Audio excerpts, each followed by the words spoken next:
Cabinet বৈঠকতে আমি এটা সিদ্ধান্ত লৈছিলোঁ যে ডিব্ৰুগড়ত আমি প্ৰথম অৱস্থাত মুখ্যমন্ত্ৰীৰ সচিবালয় এটা স্থাপন কৰিম।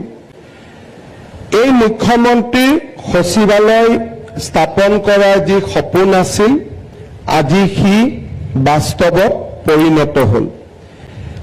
মুখ্যমন্ত্ৰীৰ সচিবালয়ৰ জৰিয়তে আমি 9খন জিলাৰ প্ৰশাসনিক কাম কাজ ডিব্ৰুগড়ৰ পৰা নিৰীক্ষণ কৰাৰ এটা প্ৰয়াস আৰু প্ৰচেষ্টা চলাম। এই 9খন জিলাত অসমৰ কেইবাখনো বিশ্ববিদ্যালয় আছে, কেইবাখনো চিকিৎসা মহাবিদ্যালয় আছে, কেইবাটাও গুৰুত্বপূৰ্ণ উদ্যোগ আছে আৰু ইয়াৰ লগতে কেইবাখনো অসমৰ সৰহ সংখ্যক চাহ বাগিচা এই অঞ্চলটোতে সীমাবদ্ধ হৈ আছে। সেই দিশৰ পৰা অসমৰ অৰ্থনৈতিক, ৰাজনৈতিক আৰু সামাজিক পটভূমিৰ ফালৰ পৰা আজিৰ দিনটো অতিশয় গুৰুত্বপূৰ্ণ।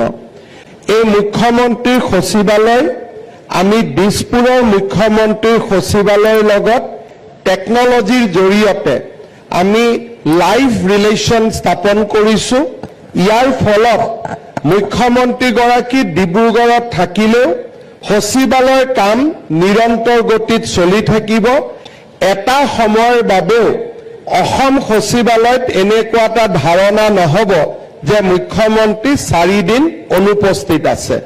অৰ্থাৎ এই কাৰ্যালয়ত বহা আৰু গুৱাহাটীৰ কাৰ্যালয়ত বহাৰ মাজত কোনো পাৰ্থক্য নাথাকিব আৰু তাৰ ফলত মুখ্যমন্ত্ৰীগৰাকীয়ে ডিব্ৰুগড়ৰ উন্নয়ন বা উজনি অসমৰ উন্নয়নৰ ক্ষেত্ৰত, উত্তৰ অসমৰ উন্নয়নৰ ক্ষেত্ৰত ডিব্ৰুগড় সচিবালয়ত বহি তেখেতে কাম কাজ কৰিব পাৰিব। নিউজ ডেস্ক ৰিপোৰ্ট ইত্যাদি A to Z।